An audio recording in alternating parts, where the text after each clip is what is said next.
Hey guys, how's it going? It's Stacy here. Welcome to my channel, Life's a Project, where I like to share my everyday life projects with you. So guys, I'm super excited for today's craft project. So my plan is to spell out the word home, and the O will be a beautiful wreath. Now I have some letters here, craft paper, a grapevine wreath, and some floral picks, and this beautiful lamb's ear. I just love it. So while visiting my sister-in-law over the holidays, I was really inspired by a piece she had in her home. She did something similar to this, so I wanted to give it a try.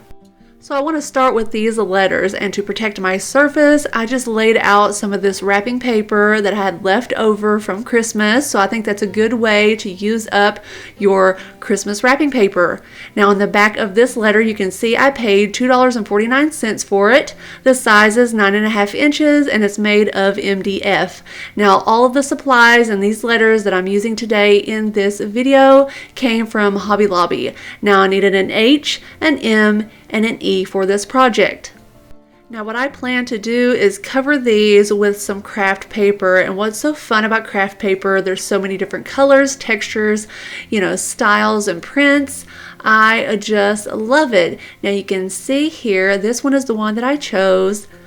White linen. It looks like linen, and I think it's a really nice neutral that can go with just about anybody's decor. I think it'll look really pretty up against my wall, the color of my paint. Now I was able to get 4 sheets for $1. That's a really great deal. So I'll have 1 sheet to cover each letter, and then one just in case. You never know, it's good to have a backup. Now if you would like, you can also paint these letters. It's just whatever you want to do. Now I'm just going to be using some of this Mod Podge, which is a glue, sealer, and finish, and then I just apply that with a brush. And it's a good idea to have a scraper or credit card handy so you'll be able to smooth out any lumps or bumps or bubbles.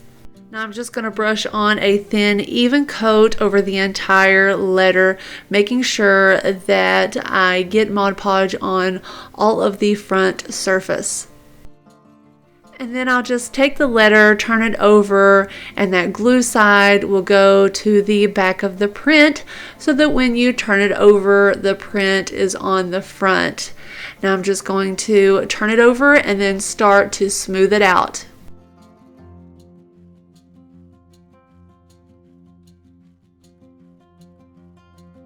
So now that it's nice and smooth, I'll turn it back over, and then I just want to take an X-Acto knife and just cut it all out.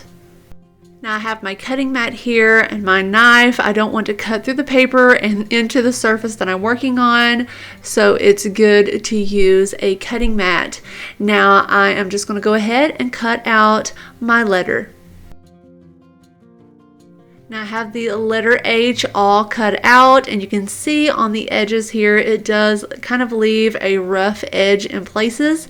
So the best way to get a nice smooth edge is to use some sandpaper. So all I'm going to do is just kind of start rubbing the sandpaper on the edges all the way around the letter until I'm finished and it's nice and smooth, and it'll look so much better. So guys, here they are, the 3 letters. They have their paper, they've been cut out, the edges have been sanded, and I think they look really good. Now you can see that I did not add any Mod Podge to the outside. Now you can totally paint the outside with the Mod Podge and let it dry to kind of seal that surface, but I don't think it's necessary, and I really like the way that it looks, and it's going to be inside of my home, so it should be protected. So my letters are done except for my O, so now I have to make a beautiful wreath for that. So let's get to it. Now I'm going to be using one of these grapevine wreaths as my wreath form, and you can see here you get 2 for $5.99. They came from Hobby Lobby, and always use their 40% off coupon or just wait till they're on sale. You can get them for a really good deal. These are 8 inches in size, so I'm going to go ahead and remove the tag, get these apart because I only need to use one for this project. So I purchased 2 large bunches of greenery, one of each type. I did this one here. This is the lamb's ear. I love it. I love the way that it looks. I could put it on everything, and I think buying a larger bunch, it was 50% off, is a much better deal, and you can use it on multiple projects. Now this one, I really don't know what it is, but it looks really good with the lamb's ear, and I'm just going to layer on these 2 different types of greenery, and I'm going to use hot glue to attach everything to this wreath form. I'm going to work my way around, and then I'll show you what it looks like.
So guys, here it is finished, and I think it looks gorgeous. I would love this in a larger version. That may be a future project, you never know. And I just looked where they may be thin spots and just kind of filled those in. And from the back it looks good, and from all angles. And I do have some leftover pieces that I can use in another project. And now it's time to put all of these pieces together, and look guys, how great does this look? I love it. I'm so excited. I cannot wait to see it up on the wall. Now to attach these to the wall, I like to use those command hooks that are made for, hanging pictures on the wall so I don't make holes in my wall. But you could certainly attach the little hangers to the back of these, or use some type of jute twine. So guys, look how gorgeous this turned out. I think it's so beautiful. I just can't hardly take it. I love the neutral colors. I'm so glad I went with that neutral color paper for the letters, and I love this soft sage green of the wreath. And I think it has a cozy farmhouse kind of feel to it. I just love it. So guys, I hope you enjoyed this project. I hope you will subscribe to my channel. You can also follow me on Instagram and Pinterest. And guys, tag me in on Instagram. I would love to see the projects and those DIYs you are working on. You can also use the hashtag Life's a Project channel. So guys, I hope you are having a very wonderful day, and I will see you in the next one. Bye.